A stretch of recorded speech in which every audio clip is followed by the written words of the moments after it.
Jesus loves our daily Bible school. அப்போஸ்தலர் 7ஆம் அதிகாரம். பிரதான ஆசாரியன் அவனை நோக்கி, காரியம் இப்படியா இருக்கிறது என்று கேட்டான். 2ஆம் வசனம்.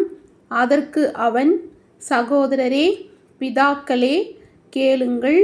நம்முடைய பிதாவாகிய ஆபிரகாம் காரானூரிலே குடியிருக்கிறதற்கு முன்னமே மெசொப்பொத்தாமியா நாட்டிலே இருக்கும்பொழுது மகிமையின் தேவன் அவனுக்கு தரிசனமாகி, 3ஆம் வசனம், நீ உன் தேசத்தையும் உன் இனத்தையும் விட்டு புறப்பட்டு நான் உனக்கு காண்பிக்கும் தேசத்துக்கு வா என்றார்.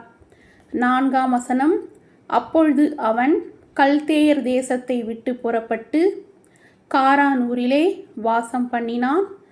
அவனுடைய தகப்பன் மரித்த பின்பு அவ்விடத்தை விட்டு நீங்கள் இப்பொழுது குடியிருக்கிற இத்தேசத்துக்கு அவனை அழைத்து கொண்டு வந்து குடியிருக்கும்படி செய்தார். 5ஆம் வசனம், இதிலே ஒரு அடி நிலத்தையாகிலும் அவனுடைய காணியாட்சிக்கு கொடாமல் இருக்கையில் அவனுக்கு பிள்ளையில்லாதிருக்கும் பொழுது உனக்கும் உனக்கு பின்வரும் உன் சந்ததிக்கும் இதை சுதந்திரமாக தருவேன் என்று அவனுக்கு வாக்குத்தத்தம் பண்ணினார். 6ஆம் வசனம், அந்தப்படி தேவன் அவனை நோக்கி, உன் சந்ததியார் அந்நிய தேசத்தில் சஞ்சரிப்பார்கள். அத்தேசத்தார் அவர்களை அடிமைகளாக்கி 400 வருஷம் துன்பப்படுத்துவார்கள். 7ஆம் வசனம், அவர்களை அடிமைப்படுத்தும் ஜனத்தையோ நான் ஆக்கினைக்குட்படுத்துவேன். அதற்கு பின்பு அவர்கள் புறப்பட்டு வந்து இவ்விடத்திலே எனக்கு ஆராதனை செய்வார்கள் என்றார். 8ஆம் வசனம், மேலும் விருத்தாசேதன உடன்படிக்கையும் அவனுக்கு ஏற்படுத்தினார். அந்தப்படியே அவனும் ஈசாக்கை பெற்ற பொழுது 8ஆம் நாளிலே அவனை விருத்தாசேதனம் பண்ணினான். ஈசாக்கு யாக்கோபையும் யாக்கோபு 12 கோத்திர பிதாக்களையும் பெற்றார்கள். 9ஆம் வசனம், அந்த கோத்திர பிதாக்கள் பொறாமை கொண்டு யோசேப்பை எகிப்துக்கு கொண்டு போகும்படியாக விற்று போட்டார்கள். 10ஆம் வசனம், தேவனோ அவனுடனே கூட இருந்து எல்லா உபத்திரவங்களினின்றும் அவனை விடுவித்து எகிப்தின் ராஜாவாகிய பார்வோன் சமூகத்திலே அவனுக்கு கிருபையும் ஞானத்தையும் அருளினார். அந்த ராஜா அவனை எகிப்து தேசத்துக்கும் தன் வீடனைத்திற்கும் அதிகாரியாக ஏற்படுத்தினான். 11ஆம் வசனம், பின்பு எகிப்து கானான் என்னும் தேசங்கள் எங்கும் பஞ்சமும் மிகுந்த வருத்தமும் உண்டாகி நம்முடைய பிதாக்களுக்கு ஆகாரம் கிடையாமற் போயிற்று. 12ஆம் வசனம், அப்பொழுது எகிப்திலே தானியம் உண்டென்று யாக்கோபு கேள்விப்பட்டு நம்முடைய பிதாக்களை முதலாம் தரம் அனுப்பினான். 13ஆம் வசனம், 2ஆம் தரம் யோசேப்பு தன்னுடைய சகோதரருக்கு தன்னை தெரியப்படுத்தினான். யோசேப்புடைய வம்சமும் பார்வோனுக்கு தெரிய வந்தது. 14ஆம் வசனம், பின்பு யோசேப்பு தன்னுடைய தகப்பன் யாக்கோபும் தன்னுடைய இனத்தார் யாவருமாகிய 75 பேரை அழைக்க அனுப்பினான். 15ஆம் வசனம், அந்தப்படி யாக்கோபு எகிப்துக்கு போனான், அவனும் நம்முடைய பிதாக்களும் மரித்து. 16ஆம் வசனம், அங்கே இருந்து சீகேமுக்கு கொண்டு வரப்பட்டு ஆபிரகாம் சீகேமின் தகப்பனாகிய ஏமோருடைய சந்ததியாரிடத்தில் இரொக்க கிரயத்துக்கு வாங்கியிருந்த கல்லறையில் வைக்கப்பட்டார்கள். 17ஆம் வசனம், ஆபிரகாமுக்கு தேவன் ஆணையிட்டு அருளின வாக்குத்தத்தம் நிறைவேறும் காலம் சமீபித்த போது. 18ஆம் வசனம், யோசேப்பை அறியாத வேறொரு ராஜா தோன்றின காலமளவும் ஜனங்கள் எகிப்திலே பலுகி பெருகினார்கள். 19ஆம் வசனம், அவன் நம்முடைய ஜனங்களை வஞ்சனையாய் நடப்பித்து நம்முடைய பிதாக்களின் குழந்தைகள் உயிரோடிராதபடிக்கு அவர்கள் அவைகளை வெளியே போடுவிடும்படி செய்து அவர்களை உபத்திரவப்படுத்தினான். 20ஆம் வசனம், அக்காலத்திலே மோசே பிறந்து திவ்ய சௌந்தரியமுள்ளவனாயிருந்து 3 மாதமளவும் தன் தகப்பன் வீட்டிலே வளர்க்கப்பட்டான். 21ஆம் வசனம், அவன் வெளியே போட்டுவிடப்பட்டபோது பார்வோனுடைய குமாரத்தி அவனை எடுத்து தனக்கு பிள்ளையாக வளர்த்தாள். 22ஆம் வசனம். மோசே எகிப்தியருடைய சகல சாஸ்திரிகளிலும் கற்பிக்கப்பட்டு வாக்கிலும் செய்கையிலும் வல்லவனானான். 23ஆம் வசனம். அவனுக்கு 40 வயதான போது இஸ்ரேல் புத்திரராகிய தன்னுடைய சகோதரரைக் கண்டு சந்திக்கும்படி அவனுடைய இருதயத்தில் எண்ணம் உண்டாயிற்று. 24ஆம் வசனம். அப்பொழுது அவர்களில் ஒருவன் அநியாயமாய் நடத்தப்படுகிறதை அவன் கண்டு அவனுக்கு துணை நின்று எகிப்தியனை வெட்டி துன்பப்பட்டவனுக்கு நியாயம் செய்தான். 25ஆம் வசனம். தன்னுடைய கையினாலே தேவன் தங்களுக்கு இரட்சிப்பை தருவார் என்பதை தன்னுடைய சகோதரர் அறிந்து கொள்வார்கள் என்று அவன் நினைத்தான். அவர்களோ அதை அறியவில்லை. 26ஆம் வசனம். மறுநாளிலே சண்டை பண்ணி கொண்டிருக்கிற 2 பேருக்கு அவன் எதிர்ப்பட்டு, மனுஷரே, நீங்கள் சகோதரராயிருக்கிறீர்கள், ஒருவருக்கொருவர் அநியாயம் செய்கிறது என்ன என்று அவர்களை சமாதானப்படுத்தும்படி பேசினான். 27ஆம் வசனம்.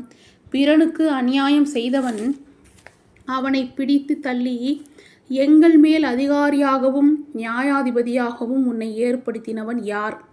28ஆம் வசனம். நேற்று நீ அந்த எகிப்தியனை கொன்றது போல என்னையும் கொன்று போட மனதா இருக்கிறாயோ என்றான். 29ஆம் வசனம். இந்த வார்த்தை நிமித்தம் மோசே ஓடி போய் மீதியான் தேசத்திலே சஞ்சரித்து கொண்டிருந்தான். அங்கே இருக்கும் பொழுது அவனுக்கு 2 குமாரர் பிறந்தார்கள். 30ஆம் வசனம். 40 வருஷம் சென்ற பின்பு சீனாய் மலையின் வனாந்திரத்திலே கர்த்தருடைய தூதனானவர் முச்செடி எரிகிற அக்கினி ஜுவாலையிலே அவனுக்கு தரிசனமானார். 31ஆம் வசனம். மோசே அந்த தரிசனத்தை கண்டு ஆச்சரியப்பட்டு அதை உற்று பார்க்கும்படி சமீபித்து வருகையில் 32ஆம் வசனம். நான் ஆபிரகாமின் தேவனும் ஈசாக்கின் தேவனும் யாக்கோபின் தேவனுமாகிய உன் பிதாக்களுடைய தேவனுமாயிருக்கிறேன் என்று கர்த்தர் திருவுளம் பற்றின சத்தம் அவனுக்கு உண்டாயிற்று. அப்பொழுது மோசே நடுக்கமடைந்து உற்று பார்க்க துணியாமல் இருந்தான். 33ஆம் வசனம். பின்னும் கர்த்தர் அவனை நோக்கி, உன் பாதங்களில் இருக்கிற பாதரட்சைகளை கழற்றி போடு, நீ நிற்கிற இடம் பரிசுத்த பூமியாயிருக்கிறது. 34ஆம் வசனம். எகிப்தில் இருக்கிற என் ஜனத்தின் உபத்திரவத்தை நான் பார்க்கவே பார்த்து அவர்கள் பெருமூற்றை கேட்டு அவர்களை விடுவிக்கும்படி இறங்கினேன். ஆகையால் நீ வா, நான் உன்னை எகிப்துக்கு அனுப்புவேன் என்றார். 35ஆம் வசனம். உன்னை அதிகாரியாகவும் நியாயாதிபதியாகவும் ஏற்படுத்தினவன் யார் என்று சொல்லி அவர்கள் மறுதலித்திருந்த இந்த மோசேயை தானே தேவன் உட்செடியில் அவனுக்கு தரிசனமான தூதனாலே தலைவனாகவும் மீட்பனாகவும் அனுப்பினார். 36ஆம் வசனம். இவனே அவர்களை அங்கிருந்து அழைத்து கொண்டு வந்து எகிப்து தேசத்திலேயும் சிவந்த சமுத்திரத்திலேயும் 40 வருஷ காலமாய் வனாந்தரத்திலேயும் அற்புதங்களையும் அடையாளங்களையும் செய்தான்.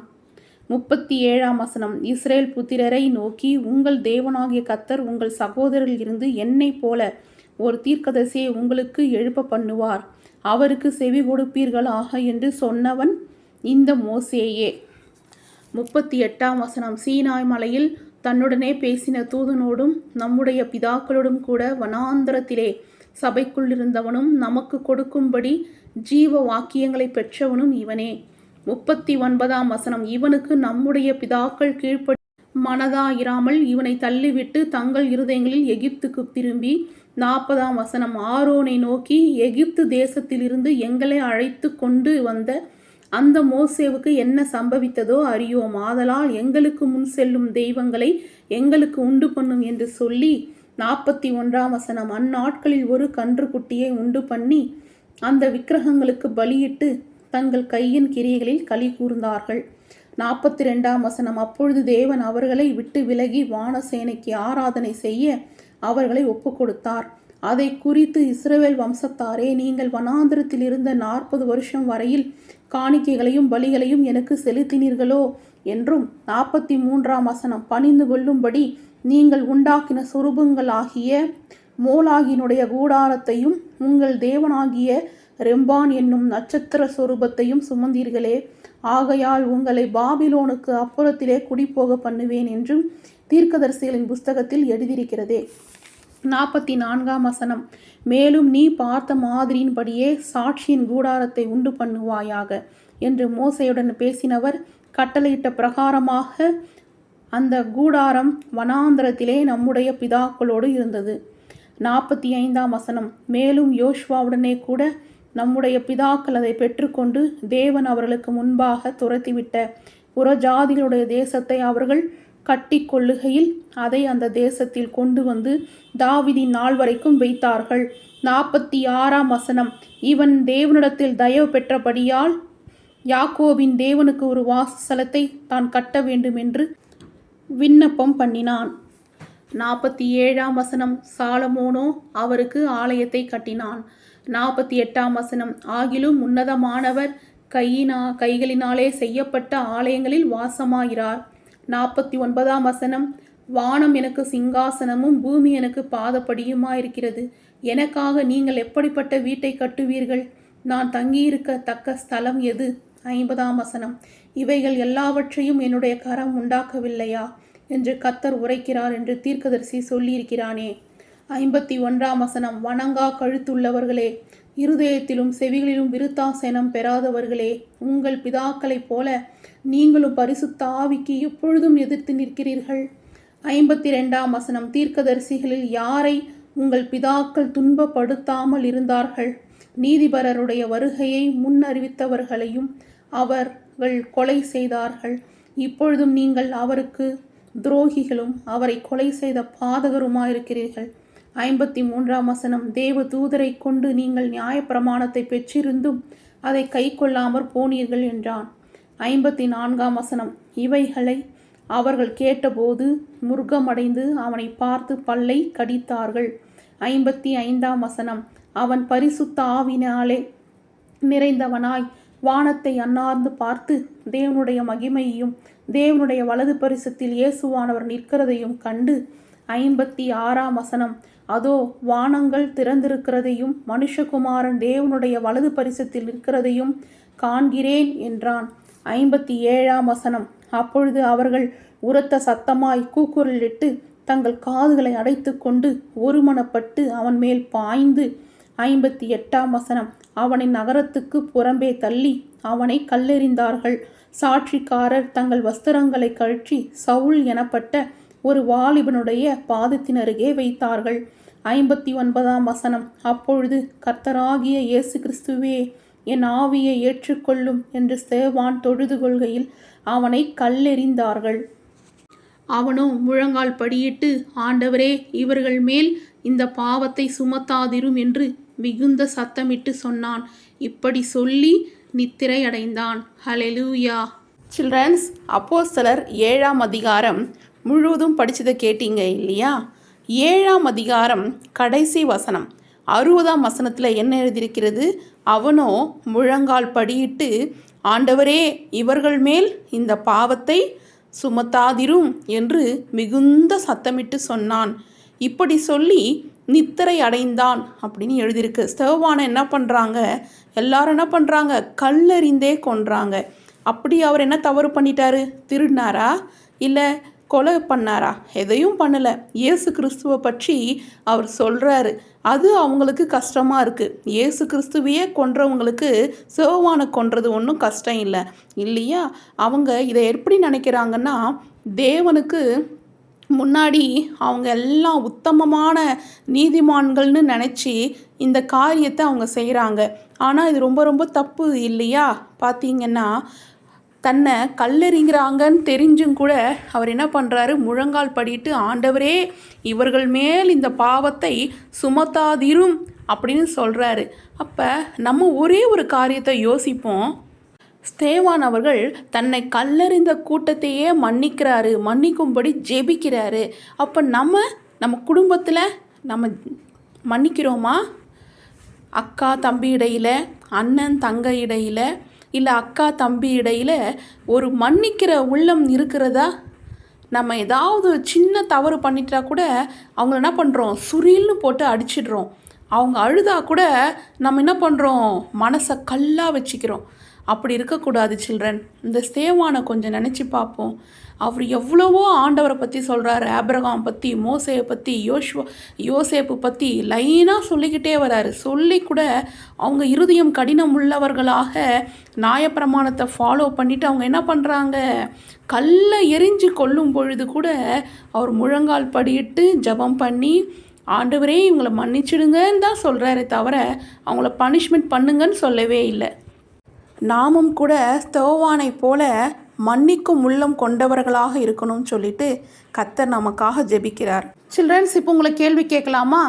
உன் பாதங்களில் இருக்கிற பாதரட்சைகளை கழற்றி போடு, நீ நிற்கிற இடம் பரிசுத்த பூமி என்று கர்த்தர் யாரிடம் சொன்னார்? ஆ மோசே, ஆ யோசேப்பு, இ ஆபிரகாம். சரியான விடையை எழுதி ஆன்ட்டிக்கு அனுப்புங்க. கர்த்தர் உங்களை அளவில்லாமல் ஆசீர்வதிப்பார்.